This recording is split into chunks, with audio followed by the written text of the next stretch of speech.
오늘은 요한복음 10장 30절에서 36절의 말씀을 가지고 하나님이 부여하신 신적 권위라는 제목의 말씀을 나누려고 합니다. 자, 사람의 지혜는요, 하나님의 지혜를 따라갈 수가 없습니다. 아무리 우리가 지혜로운 척해도 하나님의 지혜에 도저히 미칠 수 없는 거죠. 그래서 고린도전서 1장 25절 말씀에 보면요, 하나님의 어리석음이 사람보다 지혜롭고 하나님의 약하심이 사람보다 강하니라 라고 말씀하고 있습니다. 하나님은 어리석음과 약함이 전혀 없는 분이지만 혹시라도 그렇게 가정에서 어리석음과 약함이 있다고 해도 사람보다는 월등한 지혜와 강함을 가지고 계신 분이다 라는 것을 비교해서 말씀해 주고 계십니다. 그러니 예수님은 어떤 지혜를 가지고 계셨어요? 하나님의 지혜를 가지셨기 때문에 사람과 이야기할 때 결코 그 논리력과 그 율법을 근거로 한 설득력을 이겨낼 재간이 없었을 것입니다. 그러니까 유대 종교 지도자들, 유대인들이 아무리 율법으로 올무를 잡으려고 해도 그들의 논리로는 예수님의 지혜를 이길 수 없었다는 것이죠. 오늘 본문에서는요, 예수님께서 나와 아버지는 하나이니라 라는 30절의 말씀 때문에 예수님을 유대인들이 죽이려고 합니다. 돌을 들어서 치려 했다라는 말은 유대인들의 특별한 처형 방식인데, 신성 모독을 했을 때 그들을 죽이는 하나의 처형 방법이었던 것이죠. 신성 모독을 근거로 죽이려 합니다. 그때 예수님께서 말씀하시죠. 내가 하나님 아버지로 말미암아 많은 선한 일을 보였는데, 자, 그 선한 일 중에 어떤 것 때문에 지금 나를 돌로 치려 하느냐 라고 유대인들에게 묻습니다. 그러자 유대인들이 당신의 선한 일 때문이 아니라 당신이 했던 신성모독, 나와 아버지는 하나다, 당신이 하나님이라고 말하는, 하나님과 하나라고 말하는 그 말 때문에 우리가 너를 돌로 쳐서 죽이려 한다, 그렇게 이야기하는 거죠. 어떻게 너는 사람일 뿐인데, 지금 나와 함께하고 내 눈으로 보여지는 사람일 뿐인데 어찌 하나님과 하나라 말할 수 있느냐라고 따지고 있습니다. 그때 예수님은요, 이 구약의 말씀을 가지고, 특별히는 한 단어를 가지고 그들의 유대인들의 모든 생각과 유대인들이 가지고 있는 모든 지혜를 다 무너뜨립니다. 34절 말씀 한번 읽어볼까요? 34절 말씀 시작. 예수께서 이르시되 너희 율법에 기록된 바 내가 너희를 신이라 하였노라 하지 아니하였느냐 라고 말씀합니다. 성경에 보면, 율법에 보면 내가 너희를 신이라고 불렀다 라고 얘기해요. 이 말씀은 시편 82편 말씀, 82편 1절 말씀을 인용한 것인데요, 시편 82편 1절 말씀에 보면 하나님은 신들의 모임 가운데 서시며 하나님은 그들 가운데에서 재판하시느니라 라고 말씀합니다.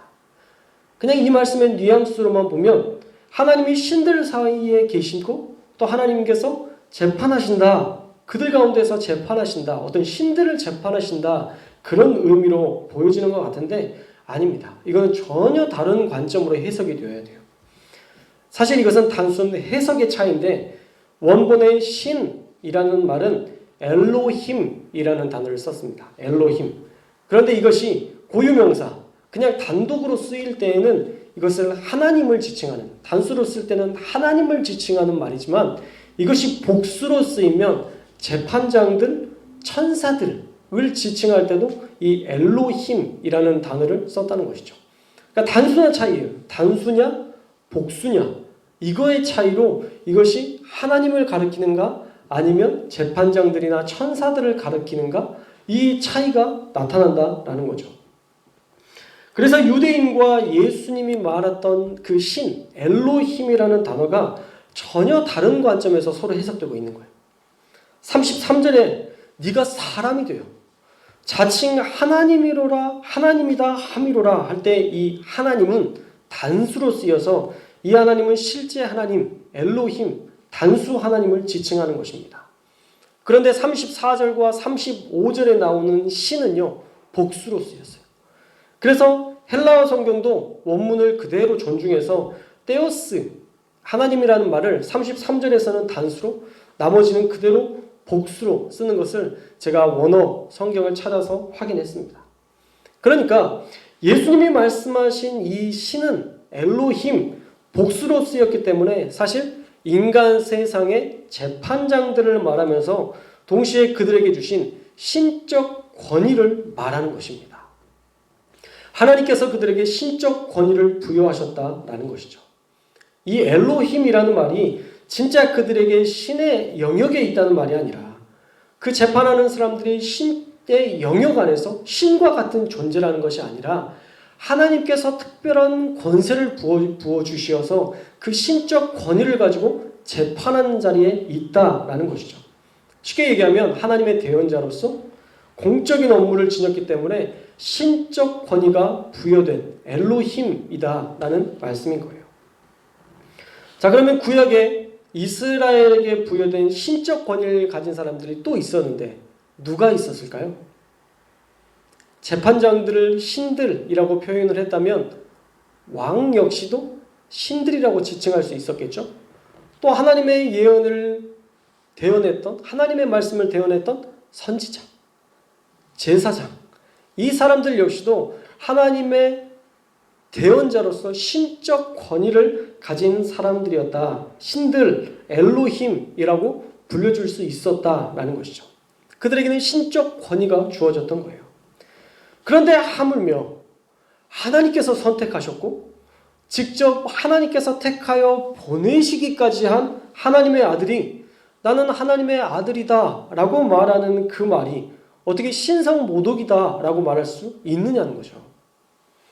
정리하면 하나님의 일을 하는 사람들에게 신적 권위를 인정하며 신들, 엘로힘이라고 말씀하셨는데 하나님의 아들에게 부여된 신적 권위를 가지고 하나님과 나는 하나다. 나도 신적 권위를 가진 엘로힘, 재판관, 하나님의 권위를 부여받은 자다 라고 말하는 것이 어떻게 신성모독이 될 수 있느냐라고 시편의 말씀을 근거로 지혜롭고 논리적으로 예수님께서 지금 설명하신 거예요. 자, 그러면서 굳히기를 하셨죠. 35절 말씀에 하나님의 말씀은 패하지 못하나니 하나님의 말씀을 받은 사람들을 신이라 하였거늘. 이것도 구약에 기록된 말씀을 가지고 그들에게 이야기하는 것입니다. 하나님의 대언자들 역시도 하나님이 보내신 신 엘로힘이다 라고 말씀하시면서 36절에 제가 방금 전에 설명했던 것처럼 아버지께서 거룩하게 하사 세상에 보내신 자가 나는 하나님의 아들이다 라고 하는 것을 너희가 어찌 신성모독이라 하느냐 라고 반문하시면서 예수님의 신성은 당연한 것이고 예수님의 신성은 존중받아 마땅한 것이고 예수님의 신성은 그 신적 권위는 내가 스스로 만든 게 아니라 하나님께서 부어주신 그 권위를 가지고 내가 이 땅 가운데 온 것이다 라고 예수님의 신성을 드러내고 계십니다.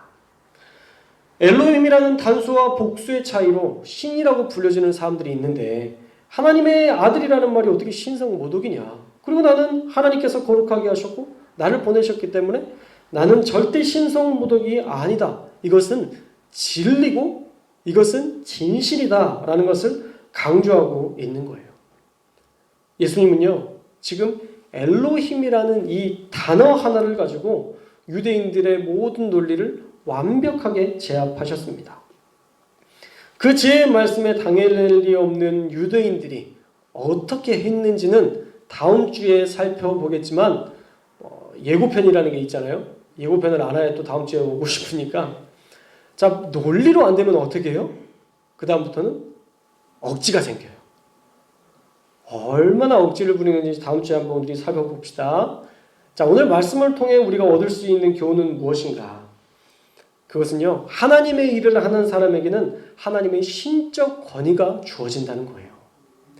예수님에게 신적 권위를 부여해 주셔서 예수님을 통해서 어떤 역사가 일어났어요? 인류를 구원하는 역사가 일어났죠.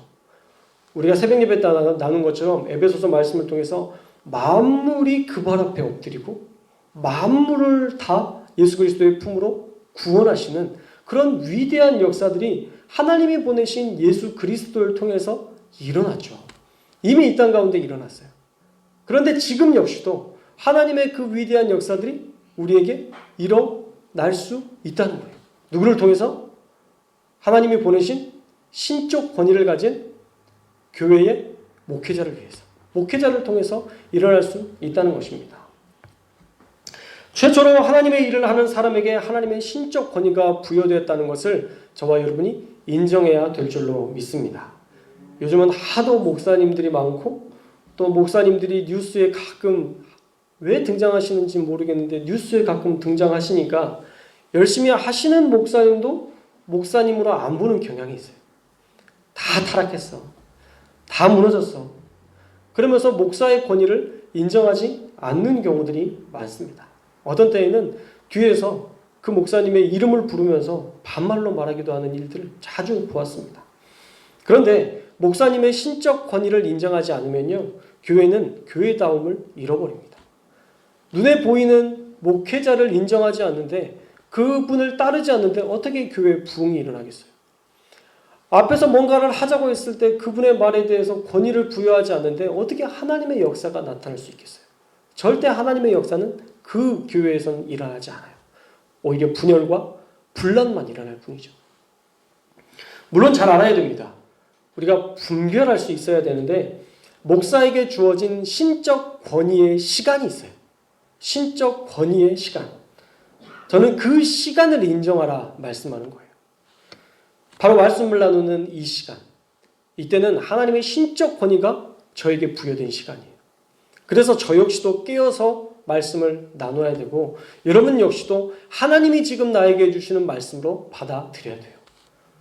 놀라운 것은요, 제가 제 설교는 똑같잖아요. 사실 제 설교는 이 본문 가지고 저는 해석하고 제가 연구한, 그리고 제가 하나님께서 주신 마음들을 이렇게 전달하는데 받는 마음이 다 달라요. 이 권사님한테 물어보면 이 권사님은 이게 우리 자녀들에게 어떻게 해서 적용되니까 너무 좋았다고 그러고, 이 권사님에게 물어보면 지금 내 삶이 그런데 하나님이 나에게 이렇게 말씀하셨다고 그러고, 이 권사님은 내 남편을 통해서 하나님께서 주시는 말씀이라고 그러고, 다양한 방법으로 하나님이 말씀하시는 것들이 전혀 달라요. 사실은 이 권사님에게 더 이 역사들이 나타났으면 좋겠다 기대하는 마음으로 이렇게 했는데 다 다르게 모든 사람들이 은혜 받는 것을 보면서 하나님의 역사는 내가 아무리 힘있게 전달한다고 해도 하나님의 역사는 하나님이 그 마음에 감동 주셔야 되는 거구나. 제가 그것을 깨달아요. 하나님의 신적 권위의 시간, 이 시간은 하나님의 말씀을 전하는 이 시간, 여러분들이 말씀을 듣는 그 시간, 그때그때마다 하나님이 임재하시는 시간이고, 특별히는 목회자에게는 말씀을 전할 때 여러분들이 어떠한 일이 있어도, 어떠한 일이 있다 할지라도 그때만큼은 이것은 하나님이 나에게 주시는 말씀이다 라고 여기며 여러분들이 그 말씀을 열어보는 것으로 받아들여야 돼요. 그렇지 않으면 영혼이 죽어요. 제가 영혼이 죽는 어떤 권사님을 봤습니다. 정말 목회자의 설교가 뭔가 어떤 이유 때문인지 몰라도 그 관계가 틀어졌던 것 같아요. 그러면서 그 목사님의 말씀이 들리지가 않아요. 제가 들을 땐 좋아요. 문제가 안 되거든요. 근데 어떻게 말씀을 저렇게 하시는지 모르겠다면서 막 상처를 받아가지고 예배를 드리고 나서 꼭 집에 가서 신경 안정제를 드신대요. 그 정도 설교가 완악하거나 막 사람을 죽이는 설교가 아니거든요. 제가 들어봤어요. 하도 그렇게 얘기하시니까 신경 안정제를 드신다고까지 하니까 도대체 어떻게 설교를 하실길래 저러시나 들어봤더니 문제될 게 없어요. 그냥 그 목사님과의 관계가 껄끄러우니까 그 말씀 역시도 들어오지 않는 거예요. 받아들이지를 못하는 거예요. 그러면 어떻게 될까요? 자기 영혼이 죽는 거예요. 하나님의 말씀이 들리지 않는 순간부터 우리는 뭔가 모르게 이상해지거든요. 생각도 이상해지고요. 솔직히 얘기하면 마음도 쪼잔해져요. 마음이 막 쪼잔해지고 막 쬐깐해지고 막 이래서 이 마음이 막 주체가 잘 안 돼요. 은혜 받으면 다 너그러워요. 제가 요즘 우리 성도님들 보면 은혜를 계속 받는 게 보여요. 얼마나 너그러워지는지가 제가 느껴요. 제가 말도 이쁘게 하고요, 예배 태도에도 너무 좋고요, 모든 게 그냥 안정적이에요. 그러니까 저는 그게 또 저에게 너무 큰 행복이에요. 예배를 사모하는 성도님들이 있다는 게 저에게 너무 큰 기쁨이고 감격이에요. 하나님의 신적 권위가 저에게 주어졌다는 것 여러분들이 인정해 주셨으면 좋겠어요. 모든 시간이 아니라 이 시간.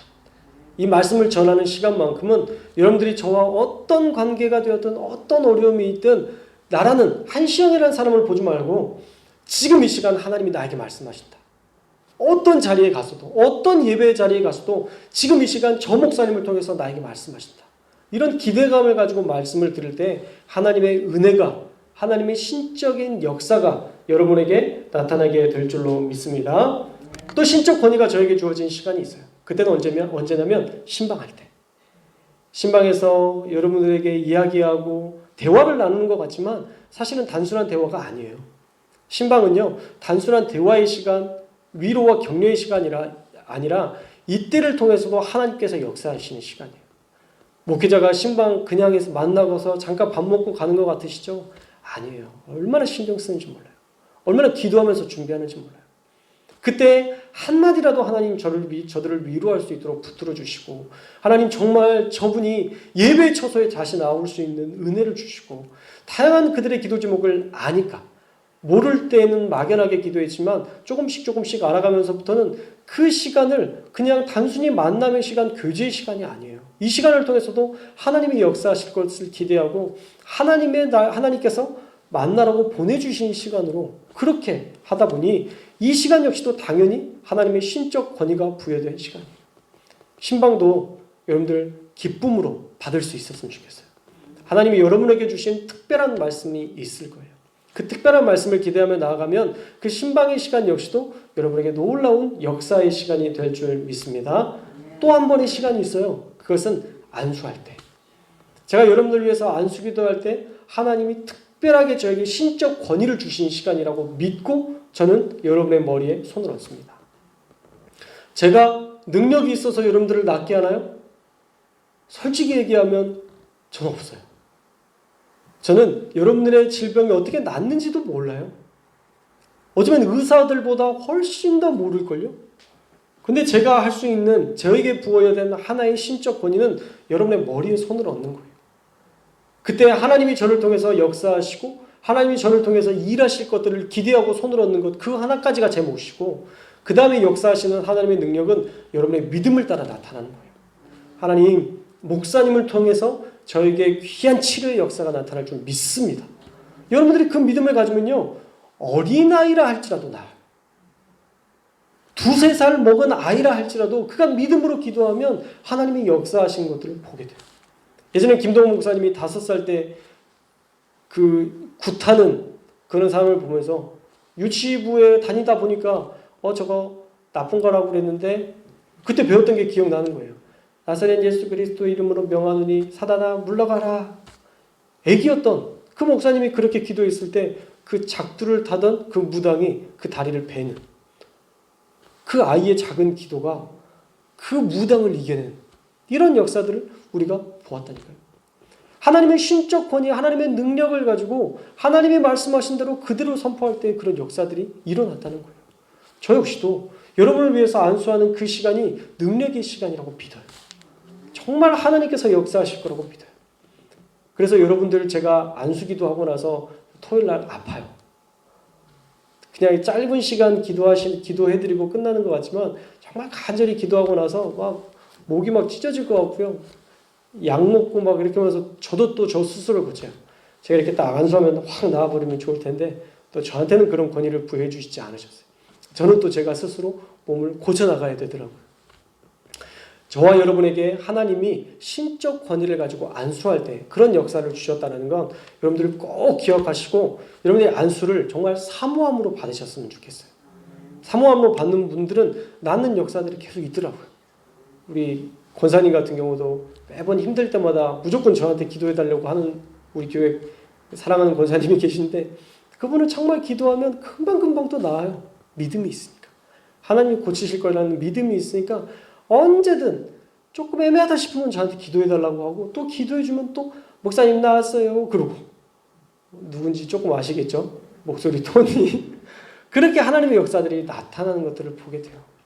하나님은요. 목사를 그냥 보내시지 않았어요. 하나님이 목사를 세울 때에는 신적 권위를 가지고 보내주셨다는 것. 여러분들 꼭 믿으시기 바랍니다. 그러나 지혜롭게 해야 될 분별의 지혜가 필요해요. 제가 화장실에 있을 때 하나님께서 신적 권위를 주실까요? 제가 밥 먹을 때 하나님께서 신적 권위를 주실까요? 아니에요. 하나님의 신적 권위는요, 그 시간, 아까 말씀드렸던 하나님을 위해서 사역하는 시간에 하나님께서 저에게 신적 권위를 부여해 주신 것이지, 모든 시간을 목사를 신적 권위를 부여해서 그를 존중해야 된다? 저는 그렇게 말씀하고 싶지 않아요. 제가 여러분에게 혹시라도 잘못된 것을 요구할 때는 그건 하나님의 신적 권위가 아니에요. 그건 어쩌면 사단의 거짓말에 놀아나는 그런 사람일 수도 있는 거예요. 제가 여러분에게 돈을 요구하거나 제가 여러분에게 어떤 잘못된 것들을 요구할 때, 그때에는 하나님이 저를 사용하시는 게 아니라 그것은 인간적인 한시영이라는 사람의 잘못, 한시영이라는 사람의 비윤리성, 이것으로 말미암아 이루어진 것이지, 그때도 하나님이 세우신 자니까 목사님이 1억 빌려달라니까 내가 빌려드려야지. 저는 1억도 필요 없지만 여러분에게 빌려달라고도 하지 않을 거예요. 혹시 제가 빌려달라고 하면 빌려주지 마세요. 절대 빌려주지 마세요. 그러니까 나쁜 일이에요. 혹시 교회를 건축해야 되고 뭐 그럴 때에는 제가 여러분들에게 공동체 안에서 공공성을 가지고 우리가 이제 건축 헌금을 하고 교회를 더 크게 세웁시다. 우리 한번 새로운 우리에게 위대한 그 건축을 향해 나아갑시다. 이렇게 제가 도전을 할 수는 있겠지만 개인적으로 제가 필요한 일에 절대 여러분들에게 부탁하지 않을 거니까, 혹시라도 여러분들 성도를 주변으로 이야기하는데 한시영 목사님이 돈 빌려달라고 했다, 그런 얘기가 나타나면 목사님 그때 설교 시간에 빌려주지 말라고 그랬어. 빌려주지 마. 라고 하셔도 돼요. 할렐루야. 저는 1억이나 뭐 그렇게 큰 돈을 만져본 적도 없고 있어도 어떻게 쓸지도 몰라요. 그러니까 절대 제가 그런 비윤리적인 것을 요구할 때 그러면 노맨 하시면 돼요. 그건 하나님의 음성이 아니라 하나님이 세우신 시간이 아니에요. 다른 교회에 혹시 목사님이 그런 것들을 요구한다고 했을 때 분명하게 얘기해 주십시오.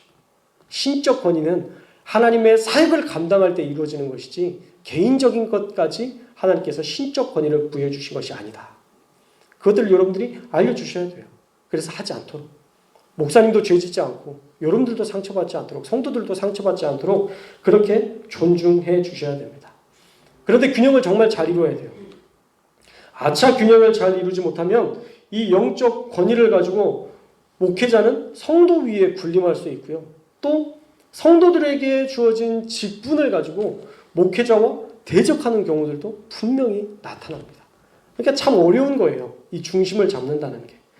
그래서 교회 안에서 가장 아름답고 이상적인 모습은요, 성도님들은 목회자에게 있는 이 신적 권위의 시간을 인정하고 그 말씀이 감동으로 다가올 때 그 말씀대로 순종하는 역사들.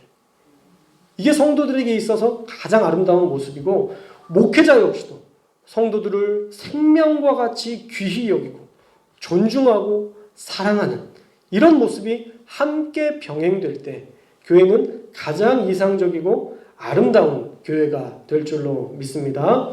결국은요, 서로 인정하고 존중하는 것이 답이에요. 여러분이 저를 왕처럼 대해주시면 저 역시도 여러분들을 왕처럼 대우하는 거예요. 부부간에도 마찬가지죠.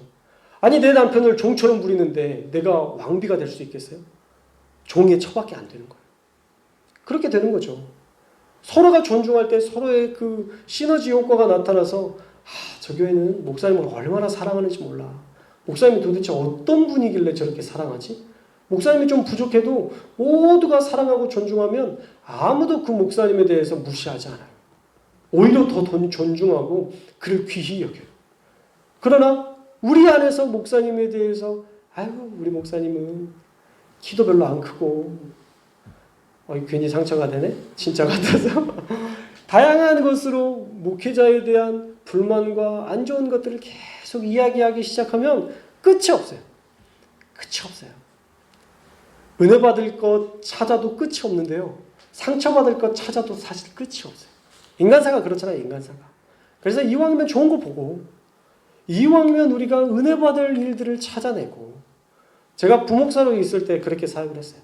담임 목사님에 대해서 담임 목사님의 좋은 어떤 하나의 사건들, 하나의 좋은 어떤 에피소드가 있으면 저는 그거 하나를 계속 기억해요. 그리고 나서 성도님들하고 얘기할 때 꼭 상처받는 분들이 있어요. 그 안에서도.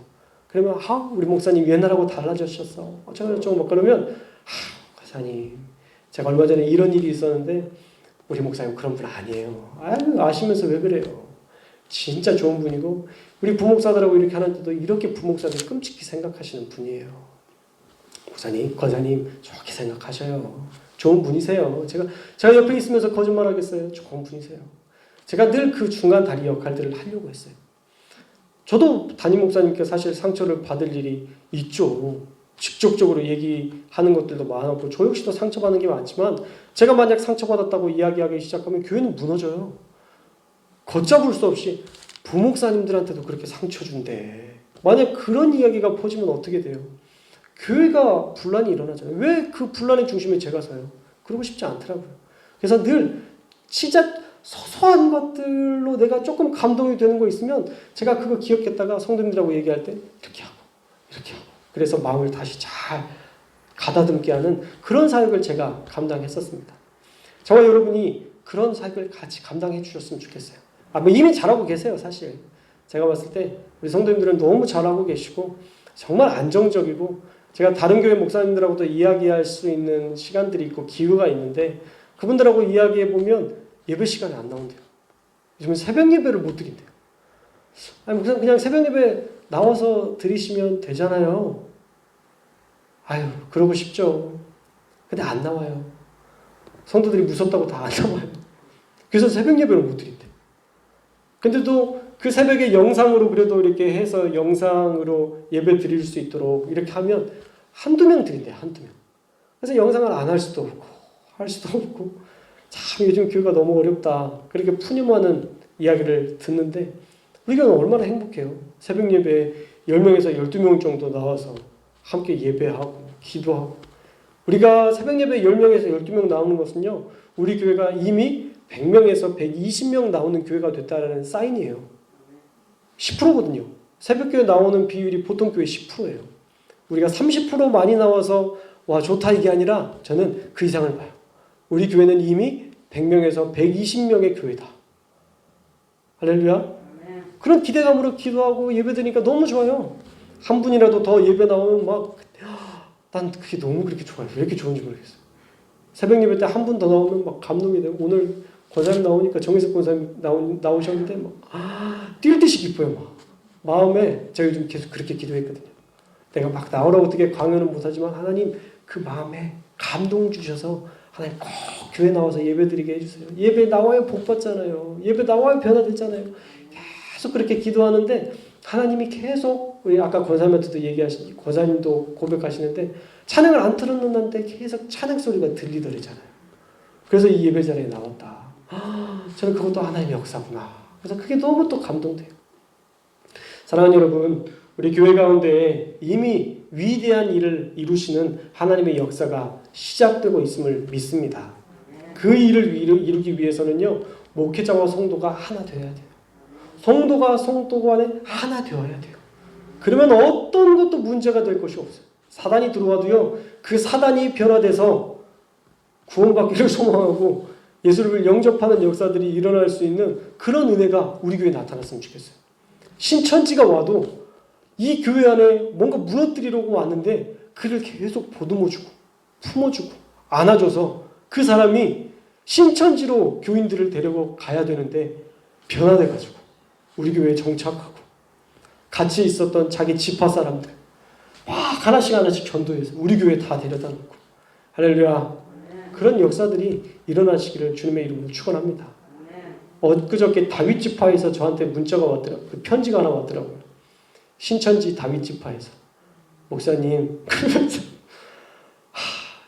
아직도 열심히 사역해요. 그분들은 참 대단해요. 우리가 그들을 바꿀 수 있는 수준이 돼야 돼요. 그 수준은 말씀의 수준, 그것도 정말 중요하지만 결국 사랑이 바꿔요.